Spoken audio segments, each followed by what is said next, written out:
بسم اللہ الرحمن الرحیم۔ السلام علیکم معزز طلباء کرام، آپ سب کیسے ہیں؟ آج ہم معطا امام محمد کے سبق نمبر 238 کو پڑھیں گے۔ آج کے ہمارے سبق کا عنوان ہے احناف کا موقف۔ آج کے ہمارے سبق میں ہم مذہب احناف رضاعت کے حوالے سے جو امام محمد رحمۃ اللہ علیہ نے ذکر فرمایا ہے اس کو پڑھیں گے کہ آپ نے کیا ذکر فرمایا ہے، اور اس کے بعد جو ہے پھر جو اس کی وضاحت ہوگی اس کو بھی ساتھ رکھنے کی کوشش کریں گے۔ تو بہرحال امام محمد رحمۃ اللہ علیہ قال محمد سے اس مسئلے کو بیان کرتے ہیں۔ آپ لکھتے ہیں کہ قال محمد لا يحرم الرضاع الا ما كان في الحولين فما كان فيها من الرضاع وان كان مسوة واحدة فهي تحرم كما قال عبد الله بن عباس وسعيد بن المسيب وعروة بن الزبير، وما كان بعد الحولين لم يحرم شيئا لأن الله عز وجل قال والوالدات يرضعن أولادهن حولين كاملين لمن أراد أن يتم الرضاعة، فتمام الرضاعة الحولان فلا رضاعة بعد تمامها تحرم شيئا، وكان أبو حنيفة رحمه الله يحتاط بستة أشهر بعد الحولين فيقول يحرم ما كان في الحولين وبعدهما إلى تمام 6 أشهر، وذلك 30 شهرا، ولا يحرم ما كان ذلك، ونحن لا نرى أنه يحرم ونرى أنه لا يحرم ما كان بعد الحولين، وأما لبن الفحل فإنا نراه يحرم ونرى أنه يحرم من الرضاع ما يحرم من النسب، فالأخو من الرضاعة من الأب تحرم عليه أخته من الرضاعة من الأب، وإن كانت الأمان مختلفين إذا كان لبنهما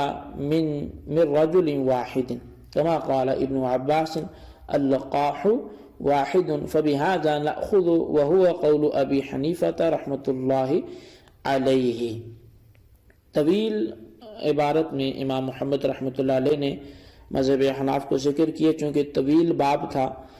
امام محمد رحمۃ اللہ علیہ فرماتے ہیں کہ دودھ پینے سے اس وقت حرمت آئے گی جب 2 سال کے اندر اندر دودھ پیا جائے۔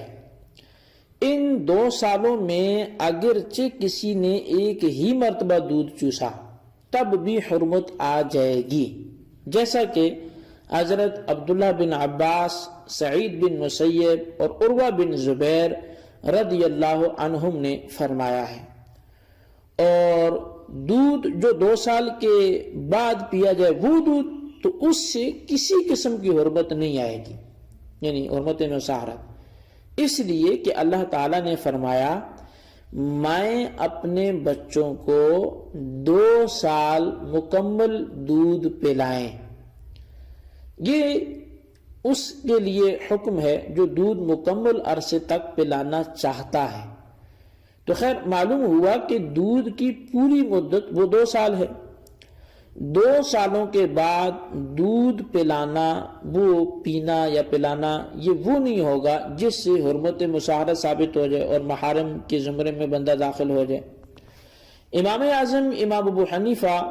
رضی اللہ عنہ 2 سالوں کے ساتھ 6 ماہ وہ مزید ملاتے ہیں، اور فرماتے ہیں کہ 2 سال اور اس کے ساتھ 6 ماہ تک کے عرصے میں دودھ سے حرمت ثابت ہو جائے گی۔ 2 سال 24 ماہ بن گئے، اور یہ کل 30 ماہ ہوتے ہیں 6 ماہ مزید ملانے سے۔ تو ان 30 ماہ کے بعد دودھ پینے پلانے سے کوئی حرمت ثابت نہیں ہوگی۔ اور صاحبین کہتے ہیں کہ ہم یہ رائے رکھتے ہیں کہ 2 سال تک تو حرمت ثابت ہوگی، اس کے بعد 6 ماہ میں دودھ پینے سے حرمت ثابت نہیں ہوگی۔ رہا مرد کے دودھ کا مسئلہ، تو امام محمد فرماتے کہ ہماری رائے یہ ہے کہ اس سے بھی حرمت ثابت ہوتی ہے، اور ہماری یہ رائے ہے کہ رضاعت سے ہر وہ رشتہ حرام ہو جاتا ہے جو نسب سے حرام ہو جاتا ہے، لہذا رضائی بھائی جو باپ کی طرف سے ہو، رضائی بھائی جو باپ کی طرف سے ہو، اس کے لیے رضائی بہن سے رشتہ کرنا حرام ہے جو باپ ہی کی طرف سے ہو، اگرچہ ان کی مائیں علیحدہ علیحدہ ہوں، جبکہ ان دونوں کا دودھ ایک شوہر سے ہو، جیسا کہ حضرت عبداللہ بن عباس رضی اللہ عنہما نے فرمایا کہ دودھ ایک ہی مرد کا ہے۔ تو خیر ہم بھی اسی پر عمل کرتے ہیں، اور امام اعظم امام ابو حنیفہ رضی اللہ عنہ کا بھی یہی قول ہے۔ تو بہرحال یہاں پہ آ کے جو عبارت امام محمد رحمۃ اللہ علیہ نے ذکر فرمائی تھی وہ اپنے اختتام کو پہنچی۔ اب اس طویل باب میں، چونکہ یہ غالباً ہمارا تیسرا سبق ہے جو اس پر چل رہا ہے، اور آئندہ چوتھا بھی اس سبق اس حوالے سے ہوگا، تو اس باب میں چند امور کی جو ہے وہ وضاحت کی جائے گی۔ تو اس میں سے سب سے پہلا جو معاملہ ہے وہ رضاعت ہوتی کیا ہے، اس کا لغوی معنی کیا ہے، شرعاً کیا اس کے حوالے سے قانون ہے، اور پھر اسی طرح رضاعت کے حوالے سے کچھ احکام جو ہیں یہ بھی اس کی وضاحت میں پیش کیے جاتے ہیں۔ تو بہرحال مختصر سے طور پر رضاعت کا جو لغوی معنی ہے وہ مس الثدی مطلقاً، یعنی عورت کے پستان کو چوسنا، یہ لغوی معنی ہے۔ اور شریعت میں رضاعت کی تعریف یہ ہے کہ عورت کے پستان سے مدت رضاعت میں بچے کے پیٹ میں دودھ پہنچانا، خواہ وہ منہ کے ذریعے یا ناک کے ذریعے کسی بھی طریقے سے وہ پہنچایا گیا ہو، یا یہ کہ بچے نے خود دودھ پی کر حلق سے نیچے اتارا، یا ناک سے اس کے پیٹ میں دودھ پہنچایا گیا، ان تمام طریقوں سے رضاعت وہ ثابت ہو جائے گی۔ اس کے علاوہ اگر کسی اور طریقے سے بچے کے پیٹ میں دودھ پہنچایا گیا، جیسا کہ حقنہ یا کان کے ذریعے، ان صورتوں سے رضاعت ثابت نہیں ہوگی۔ اچھا، اب یہ تو خیر رضاعت کی تعریف اور کچھ اس پر وضاحت ہو گئی۔ دودھ پینے والے پر اس کی رضائی ماں، باپ اور ان کے اصول و فروع یہ حرام ہو جاتے ہیں، خواہ وہ نسباً ہو یا رضاً ہو، یہاں تک کہ اگر دودھ پلانے والی کے ہاں اس کے موجودہ شوہر سے یا کسی اور شوہر سے اولاد ہو، خواہ وہ دودھ پلانے سے پہلے کی ہو یا دودھ پلانے سے بعد کی ہو،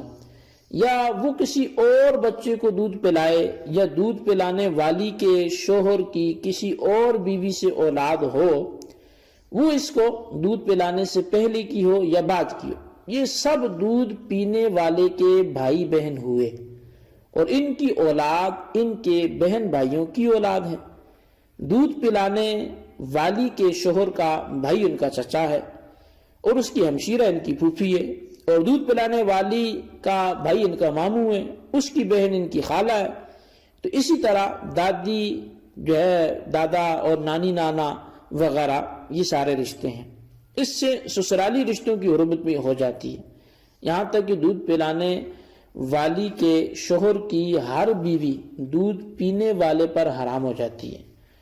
اور دودھ پینے والی کی بیوی اس کے رضائی باپ پر حرام ہے۔ باقی سسرالی رشتوں کی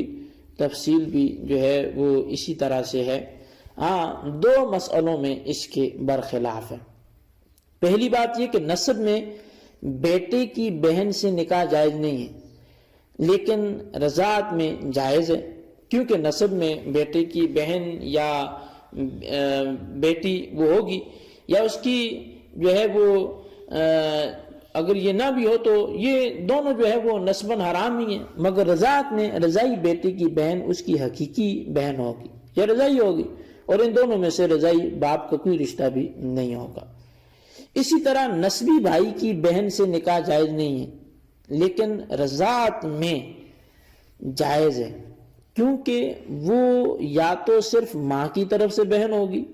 یا باپ کی طرف سے، یا دونوں کی طرف سے۔ ان تینوں صورتوں میں بہن سے نکاح جائز نہیں ہے، لیکن رضائی بھائی کی بہن سے چونکہ ایسا کوئی رشتہ نہیں ہے، اس لیے اس سے نکاح جو ہے وہ جائز ہے۔ تو بہرحال آج کے سبق کو ہم یہی موقوف کرتے ہیں۔ رضاعت کا لغوی شرعی معنی، اس کے کچھ احکام جو ہیں وہ ہم نے سمجھے ہیں، جبکہ آئندہ انشاءاللہ ہم